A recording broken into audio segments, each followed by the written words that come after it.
The banquet hall lights dimmed, and the MC's voice rose over 200 seated guests. Please welcome tonight's honored hosts, Mr. and Mrs. Ashby Brantley. Applause rolled through the room, like a wave breaking twice. Graham Ashby's hand was still on Isla Brantley's elbow, steadying her from the stumble she had taken seconds before. His fingers warmed through the sleeve of her dress. Neither of them moved to correct it. The screen behind the stage carried both their faces, 10 feet tall, smiling into a lie neither one had told. Isla looked straight into the camera. She said nothing at all. 2 weeks stood between that moment and the vote that would decide everything. Neither of them corrected it once. 4 hours earlier, the ballroom at the Brantley Maritime Pavilion had smelled of hot wax and fresh paint, and none of the stage lights worked. The outside crew hired to run the lighting board had blown a breaker line an hour before doors opened, and the panel behind the curtain sparked twice before someone screamed for a real electrician. Facilities got the call at 6:40. Graham Ashby picked up his toolbox before he finished chewing his sandwich. He brought Josie because there was no one else. His sister was in Bangor for the week, and the sitter had a stomach bug, and an 8-year-old with a coloring book was easier to manage than an 8-year-old alone in an empty house. He set her up at a corner table behind velvet ropes marked Family Hold, in the quiet room off the main hall where the Brantleys usually took their coffee before events, and told her not to move. Not even for cake? Josie asked. Especially not for cake. He was up on the ladder behind the stage curtain for the better part of an hour, tracing a burned line back to its source when Isla Brantley came through the side door looking for 5 minutes of quiet before the doors opened. She found a child instead,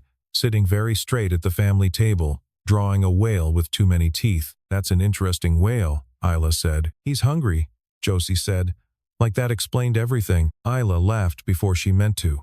It was the first real laugh she'd had in a week, that had included 2 board memos and a phone call from a lawyer in Boston. She sat down across from Josie without deciding to, the way people sometimes borrow 5 minutes they don't have. Graham climbed down from the ladder in time to see his daughter showing a stranger in an evening gown how whales eat, and to see the stranger nodding along like it mattered. She's not bothering you, I hope, he said, wiping grease off his hand before offering it. Graham Ashby. Facilities, Isla Brantley.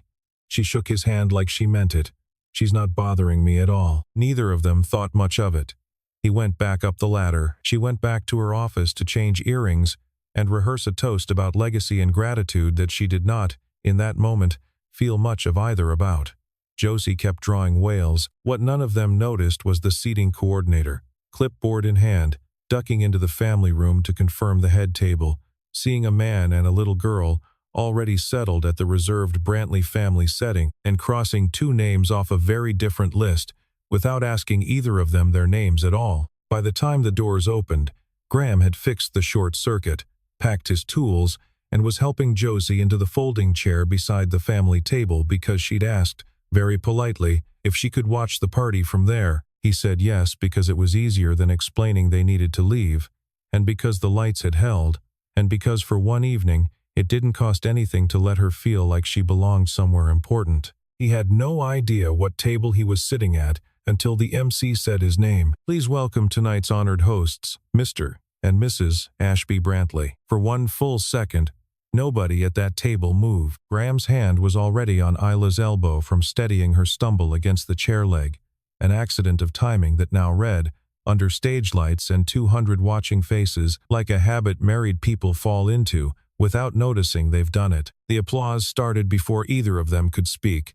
It grew before either of them could stop it. Isla's first instinct was to laugh it off, to take the microphone and say there'd been a mix-up, that this was Graham from Facilities and his daughter Josie, and wasn't that a funny story? She had the words halfway to her mouth when Marilyn Coates, her assistant of 11 years, appeared at her shoulder with a face that stopped her cold. Bertram Wade is at table 3, Marilyn said quietly, close enough that only Isla could hear it. He watched the whole thing. The name did the work Marilyn intended it to. 2 years ago, Wade had pulled $8 million out of a logistics firm in Providence over what he'd called, in an interview nobody at the company forgot, instability in the personal conduct of leadership. He was not a man who separated a company's stability from the stability of the person running it, and in 14 days, Wade's vote on the board would decide whether Brantley Maritime accepted or rejected a buyout offer that had already split the family down the middle. Isla closed her mouth around the correction and swallowed it instead. Graham felt her stiffen beside him and understood, without being told, that something had just shifted. He didn't know who Bertram Wade was. He knew the look of someone doing arithmetic under pressure, because he'd worn that look himself, on a dock in Norfolk, more than once. He said nothing. He kept his hand where it was a moment longer than the moment required. A small, deliberate steadiness offered to a stranger who clearly needed one. Later, near the dessert table, an older man in a Navy Reserve pin stopped Graham with the particular directness of someone who'd spent 30 years giving orders. "Ashby," he said, studying him, "you did the peer reinforcement at Kittery, 99, maybe 2000. I never forget a welder who reads a load chart before he touches a torch." Graham's jaw tightened, not with shame, but with the old, careful instinct of a man who'd spent 4 years making himself small on purpose. "Long time ago," he said. "Structural engineer, weren't you? Before you were swinging a torch, once." The old man moved on, satisfied, unaware. He just handed Isla, who had drifted close enough to hear every word, a second thing to wonder about the man the room had just called her husband. Facilities director, welder, and, once, apparently, something else entirely. Isla didn't ask him about it that night. She filed it away instead, the way she filed away the things she wasn't ready to examine too closely, next to the unfamiliar warmth of a hand at her elbow and the sound of a little girl explaining, with total confidence, why whales are always hungry. She caught Graham's eye across the thinning crowd near midnight. He didn't look away first. Neither did she. Tonight was the first night. In a town the size of Millbrook Harbor, it would not be the last, and the board vote that would decide the fate of Brantley Maritime was now 14 days away. By 7 the next morning, the story had already outgrown the room it was born in. Millbrook Harbor was a town of 4,000 people and one real coffee shop. And by the time the Anchor Brew opened its doors, half the regulars in line already knew the Brantley heiress had gone and married the maintenance man without telling a soul. Nobody had a name for Graham beyond the one the gala program had accidentally printed. Somebody's cousin had a photo from the head table. It moved through group chats faster than either of the two people at the center of it could have stopped, even if they'd tried. Isla arrived at her office to find 3 separate voicemails from board members asking, with varying degrees of politeness, why they hadn't been told. She listened to each one standing at her window, watching gulls fight over a dropped bagel in the parking lot below, and did not call anyone back. "You could still correct it," Marilyn said, setting down the morning coffee she always brought without being asked. "One statement. Clean. A misunderstanding at Saturday's event has come to our attention. Nobody remembers a correction issued within 24 hours. And nobody remembers a company that looked unstable enough to need one either," Isla said. "Not with the vote 2 weeks out." Marilyn didn't argue. She had worked for 2 generations of Brantleys and had learned, a long time ago, that some silences were strategy and some were something else, and that it was rarely her place to say which was which until it was too late to matter. She'd watched Isla's grandfather sit on worse news than this for longer stretches, waiting for the right room to say it in. She recognized the same patience in his granddaughter now, and wasn't sure yet whether to admire it or worry about it. The board member calls kept coming through the morning. One asked, not unkindly, whether Isla needed anything. Another, less kind, asked whether the company's counsel had reviewed the optics before the story broke on its own. Isla answered none of them directly. She drafted 3 replies and sent none of them, then closed her laptop and walked down to the loading dock instead, because standing near the water sometimes did what a phone call couldn't. Across town, Graham's morning went differently but landed in the same place. 2 of the dock workers he supervised greeted him with exaggerated bows. Someone had taped a handwritten sign to his locker that read, "Congrats, Mr. Brantley." He took it down without comment and went to check the walk-in freezer compressor, because work didn't stop being work, just because the whole town had an opinion about his marital status. What bothered him more, and what he didn't say out loud to anyone, was how it felt underneath the noise. He hadn't been someone's anything in 4 years, being folded, even by accident, even for one dishonest evening, into the shape of a family, a wife across the table, a daughter between them had reached some part of him he'd stopped expecting to hear from. Josie made it worse and better in the same breath. At the bus stop, she told her friend Marnie, with complete sincerity, that she had sort of a new mom now, and Marnie told her older sister, and by lunchtime the story had a new limb growing off it that neither adult involved had any way to prune. Graham heard about it secondhand from Josie's teacher, who mentioned it gently at pickup, the way teachers mention things they don't want to make into a bigger deal than it already is. He didn't correct it in front of Josie. He wasn't sure yet what the correction would even sound like, or what it would cost his daughter to hear it. She had lost one mother already. He wasn't going to be the one who told her, over cereal, that the version of a family she'd been telling her friends about wasn't real, not when he hadn't decided yet whether that was entirely true. Isla called Graham at noon. Her voice, when he picked up, had none of the polish from the gala floor. "Can you come by the office? We should talk." He said yes. He didn't ask what about. He already knew it wasn't going to be the conversation either of them had been expecting to have with a stranger 4 days ago. Her office overlooked the harbor, and the boats made a soft, constant sound against the pilings that neither of them commented on, though both of them noticed it. "I want to propose something," Isla said, before he'd fully sat down. 2 weeks, until the board vote. If we can let the misunderstanding stand, not lie exactly, just not correct it, it keeps the story boring instead of scandalous. Boring is what Wade needs to see right now. And after the vote? After the vote, it stops mattering what anyone thinks I was doing on a Saturday night. He turned that over for a moment, watching a trawler come in past the breakwater below her window. "You realize what you're asking. My daughter's already telling her whole class she's got a new mom. That's not something that unwinds clean in 2 weeks just because a board meeting's over." "I know." Isla didn't look away from that.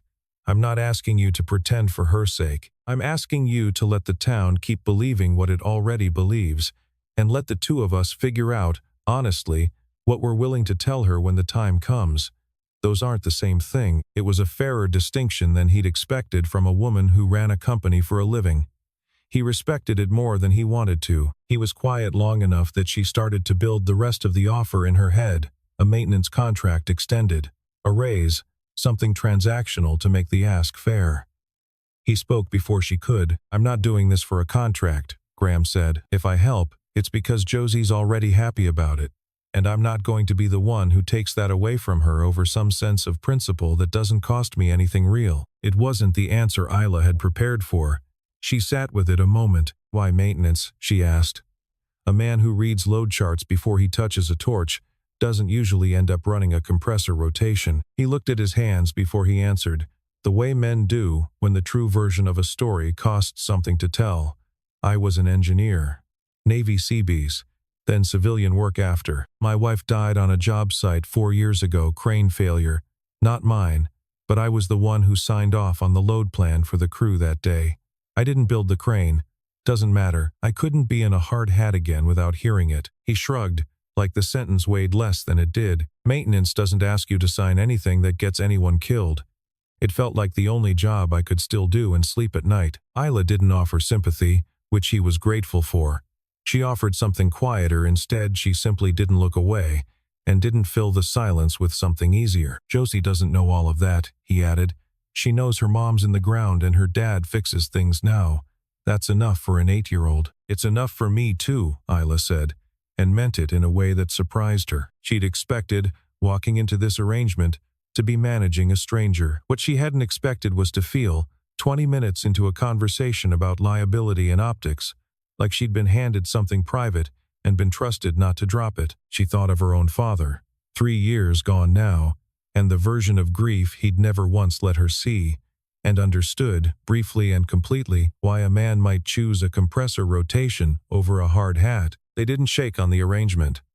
It didn't feel like the kind of thing you shook hands over. 2 nights later, at a Chamber of Commerce mixer neither of them could avoid, Graham showed up in a jacket that didn't quite fit and stood beside Isla, with the careful posture of a man playing a part he hadn't rehearsed, and found, halfway through the evening, that he'd stopped performing it and started simply standing there. The 2 weeks folded into a rhythm neither of them had planned for. Graham fixed the loose porch step at Isla's house on a Tuesday, because he noticed it the first time he walked her to the door and couldn't make himself ignore a hazard, professional habit outlasting the reason he was there. She stood in the doorway and handed him lemonade he hadn't asked for and didn't want to admit he liked. Josie and Isla made bread on a rainy Saturday, flour on the counter, flour in Josie's hair. Isla, laughing at a joke that wasn't especially funny, because the kitchen smelled like something she hadn't had in her own house since her mother died. Graham watched them from the doorway longer than he needed to before announcing himself. They had dinner, twice, at Graham's small kitchen table. Isla sitting in a chair that didn't match the others, eating meatloaf that was better than she expected, and worse than she'd have said out loud, even if it wasn't. Nobody performed anything at that table. That was the strange part.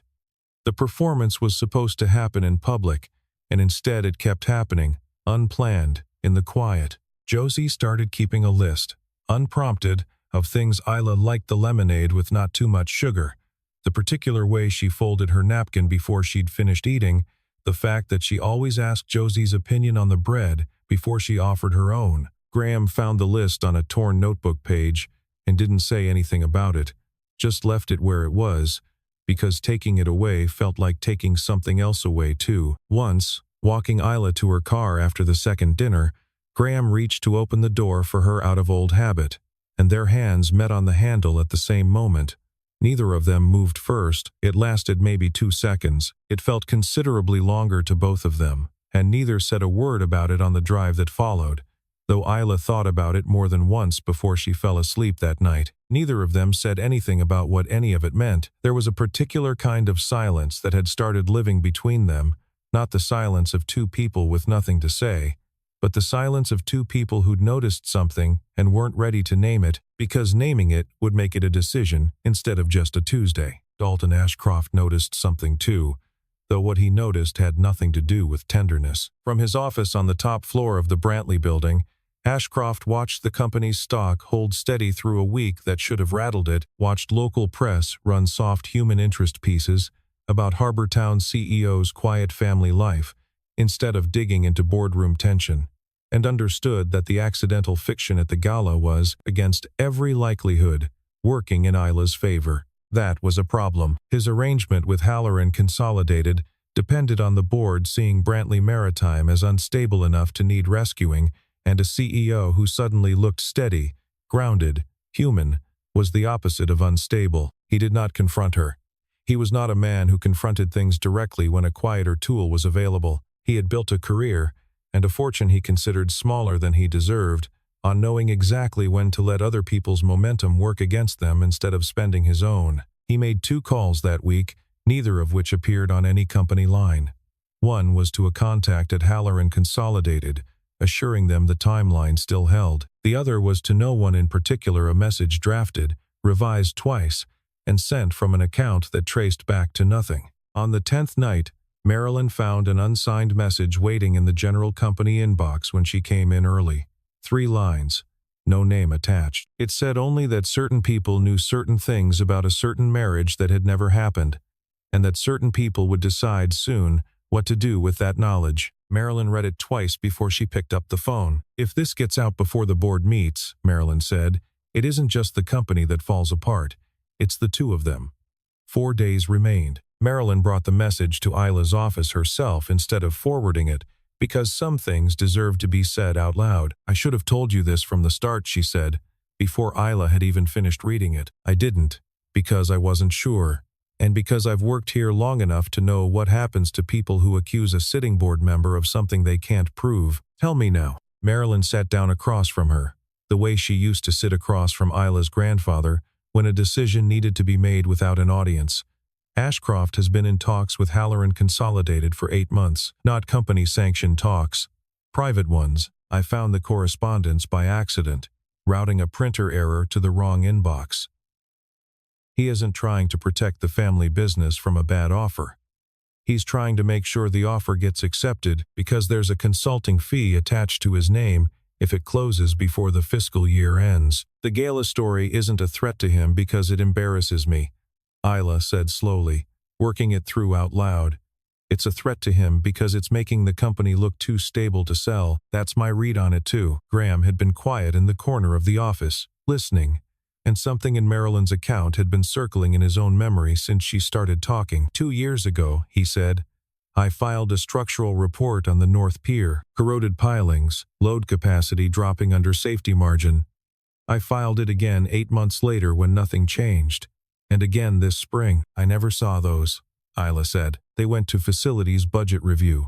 Ashcroft chairs that committee. Graham's voice stayed level, but something underneath it had gone very still. I was told twice it wasn't in this year's capital plan. I assumed it was money. You didn't think someone was letting the docks rot on purpose, Isla finished, to make the company look worse than it is before a sale. Nobody said anything for a moment. Outside the window, a gull screamed over the water the pier in question sat beside, indifferent to what had just been assembled in the room above it. Graham pulled up the old emails on his phone, scrolling until he found the one that mattered, a short, dismissive reply from Ashcroft's assistant, sent under Ashcroft's name, deferring the repair a third time, with a line about budget constraints that, Graham now realized, had never once been true. I have 3 reports and 3 denials, Graham said. I don't know if it's enough. It's not proof he's selling the company behind our backs, Isla said. But it's proof he let real people work on a structure he knew was failing, to protect a deal he had no right to be making. That's not a board disagreement. That's a crime. She looked at him across the desk the way she had looked at him once before, at midnight, near a thinning crowd, except this time there was nothing accidental in it. We do this together, she said, not because of an arrangement, because it's true. I was already in, Graham said, since the peer reports, if I'm honest. Maybe before that. The board meeting was 3 days away, the morning of the vote.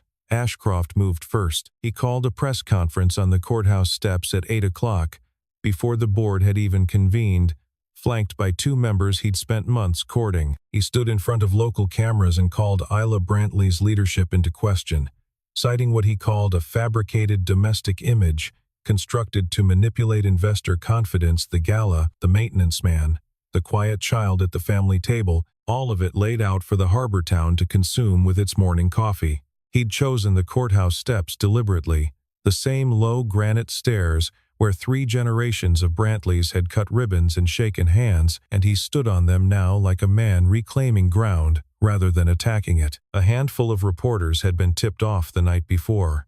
A larger crowd gathered simply because word moved fast on a Tuesday morning in a town this size, and everyone wanted to see for themselves. Isla arrived at the courthouse steps 40 minutes later, not because someone told her to, but because hiding from it would have proven every word he'd said. Marilyn walked half a step behind her, carrying nothing, having argued the whole drive over that a prepared statement would serve her better, and losing that argument somewhere around the second red light. She didn't bring a prepared statement.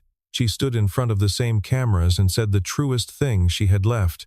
I was never married to Graham Ashby. It started as an honest mistake at a gala, and I let it stand because I was afraid of what the truth would cost the people who work for this company.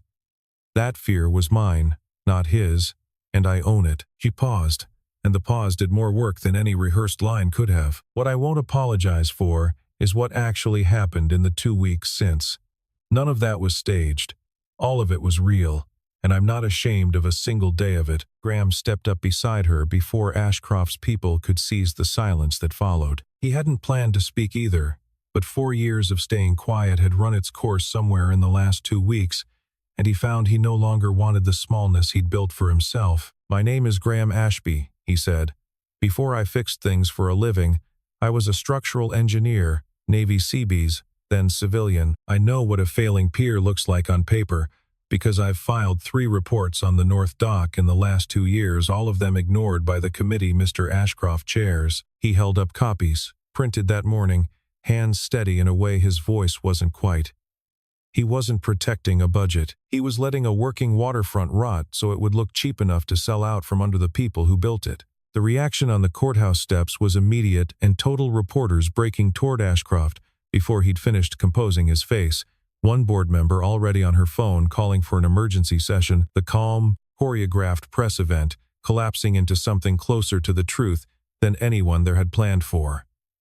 Within the hour, the board had convened not to ratify Ashcroft's campaign against Isla, but to determine whether he would be permitted to remain on it at all, and whether the sale he'd engineered would ever reach a vote. A local news camera, still rolling from the press conference, caught the moment Graham reached for Isla's hand on the courthouse steps.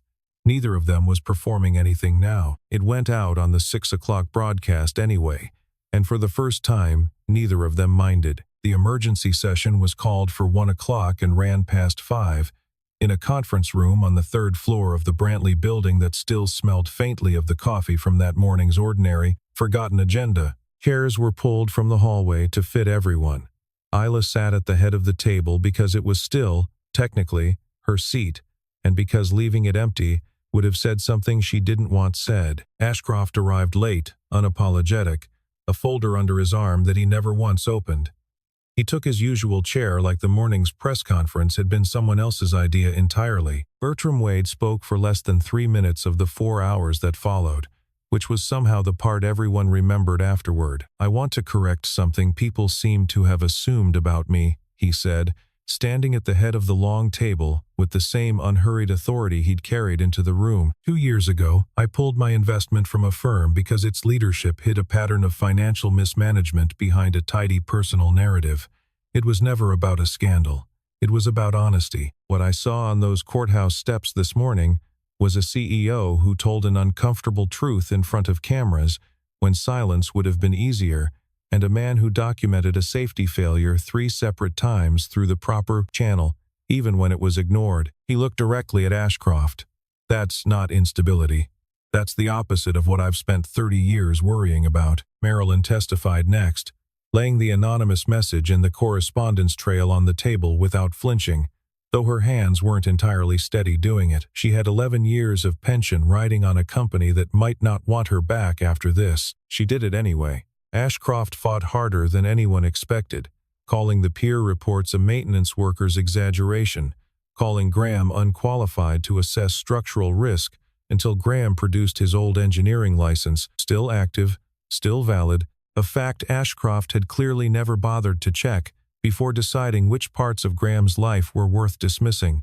"You buried 3 reports," Graham said, when Ashcroft tried a 4th time to call the peer's condition a matter of interpretation, not opinions. "Load calculations. You had the numbers in front of you for 2 years, and you decided a consulting fee mattered more than whether that dock held under a loaded truck." He wasn't raising his voice. He didn't need to. "I don't need a title to know the difference between a budget decision and a decision to let something fail." Nobody in the room spoke for a moment after that. Ashcroft's lawyer, seated 2 chairs down, made a note that seemed less like strategy and more like the beginning of distance from a client whose defense had just visibly stopped holding. The vote, when it came, was not close. 9-2, Dalton Ashcroft was removed from the board effective immediately. The matter referred to the district attorney's office for review. The sale to Halloran Consolidated died in the same motion, unceremoniously, a footnote to the larger collapse. Isla stood at the back of the room while the vote was read aloud, and felt something in her chest unclench that had been clenched since the night of the gala, maybe longer. She turned to find Graham and say something she hadn't decided what, and found the space where he'd been standing empty. Marilyn found her 20 minutes later, still in the hallway. He left with Josie. Said something about not wanting to make today about him. "He just saved the company." "I know," Marilyn said gently. "I don't think that's what he's worried about." He had stood beside her in front of every camera that mattered. No one had been there to see him walk away from the one moment that was finally, entirely his own. He told Josie the truth of it that night, sitting on the edge of her bed while she fought sleep, the porch light outside her window throwing a thin yellow line across the ceiling. "I don't want her to think she owes me something," he said, half to his daughter, half to himself. "That's not what any of this was supposed to be." "But you like her," Josie said, with the flat, unimpressed clarity of an 8-year-old who has already solved the problem the adults are still working on. "That's not the point, kiddo. It's kind of the point." He laughed despite himself, the first real laugh he'd managed all day, and pulled the blanket up over her shoulder. "When did you get so smart? Mrs. Ferris says I'm advanced for my age." She was already half asleep, the sentence trailing at the edges. "You should tell her, Isla, before she thinks you left because you didn't want to see her." "I didn't leave because of that." "I know," Josie mumbled. "You should still tell her." He sat there a while after her breathing evened out, turning the day over the way he used to turn over a bad weld, looking for the exact point where it had gone wrong, and not finding one because nothing about today had gone wrong. It had just ended somewhere he hadn't planned to stop. Isla showed up at his door 40 minutes later, still in the blazer she'd worn to the emergency session, her car parked crookedly at the curb in a way that suggested she hadn't spent much time deciding to come. "You didn't have to leave," she said, when he opened the door. "I didn't want today to be about a debt," Graham said. "You standing next to me because I helped save the company. That's not I didn't do any of it so you'd feel like you had to. I'm not here because I feel like I have to." She said it plainly, without the polish she used in boardrooms, without any performance left in it at all. "I'm here because for 2 weeks I told myself the easiest lie was the one about a marriage. The harder one to admit was that I liked coming home to your kitchen table more than I liked my own house. That has nothing to do with the board, or the vote, or anything I owed anyone." He didn't say anything for a moment. The porch light he'd fixed the week before flickered once and steadied, an old habit of the wiring he still hadn't gotten around to replacing. "Stay for dinner," he said finally. "Nothing's on fire. Nobody's watching. It's just dinner." She stayed, through the window, half hidden behind the curtain she hadn't quite closed. Josie watched the two of them set the table together, unhurried, and went back to bed without saying anything about it, satisfied in the particular way of a child who has just watched something work out the slow way instead of the fast way. The Millbrook Harbor Summer Festival came back around the way it always did. String lights over Main Street, the smell of fried dough and diesel from the fishing boats lined up for the blessing of the fleet, a brass band butchering the same 3 songs it butchered every year to enthusiastic applause anyway. Marilyn had a booth near the courthouse steps this year, of all places, selling raffle tickets for the Harbor Restoration Fund, and waved them over long enough to press 2 tickets into Josie's hand before shooing them along, muttering something about not wanting to be the reason they were late for the fireworks. Isla and Graham walked the length of it together.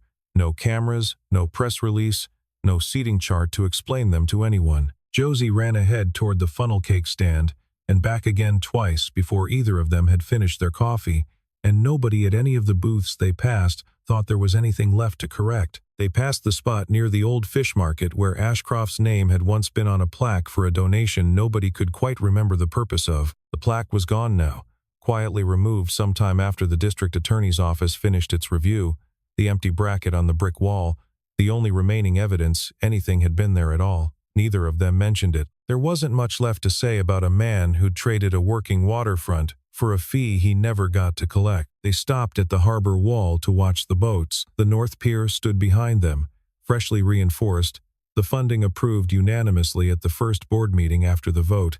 Graham's original reports finally read in full and finally acted on. He hadn't asked for credit. Isla had insisted the plaque read only Harbor Safety Initiative, no names, because some things didn't need a name attached to matter. A woman Isla didn't recognize stopped beside them at the wall, admiring the view, and asked, with the easy assumption of a stranger making conversation, how long the two of them had been married. Not long ago, that same question would have required an answer with footnotes. Isla looked at Graham. He looked back at her, unhurried, the way he'd looked at her across a thinning crowd the first night any of this began.